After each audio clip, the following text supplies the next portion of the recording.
Bonjour. La plupart des personnes qui entrent en thérapie ou en analyse ont pour objectif la guérison ou le changement.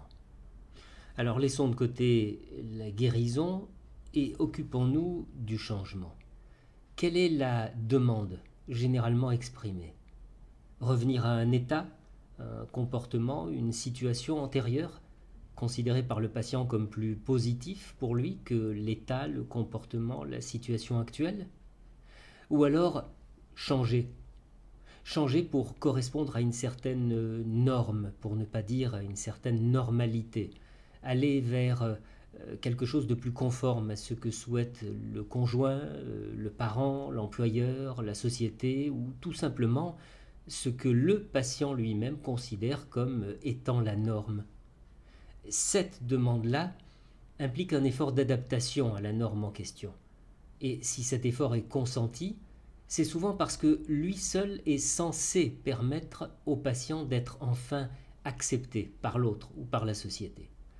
Une acceptation qui se paiera généralement au prix fort, le prix de ce qui faisait auparavant sa singularité et contre quoi il a dû lutter.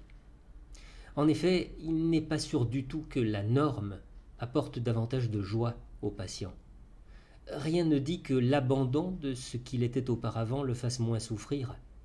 Peut-être le changement sera-t-il au contraire pour lui plus douloureux, un peu comme d'endosser un vêtement qui n'est pas adapté à nos mensurations, trop large ou trop étroit, de l'endosser juste parce que c'est la mode, parce qu'il le faut, ou parce qu'on nous dit que c'est bon pour nous.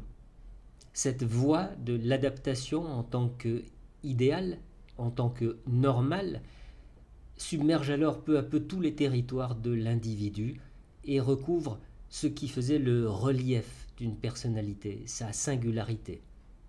Et alors c'est le naufrage. L'individu s'est noyé dans la masse. Le patient, l'analysant, doit savoir que l'issue d'une thérapie ou d'une analyse n'est pas forcément le changement tel qu'il peut être souhaité ou espéré au début de la démarche. C'est parfois l'acceptation de sa propre singularité qui ouvre la voie à une existence plus riche, même si cette acceptation paraît de prime abord inconcevable. À bientôt.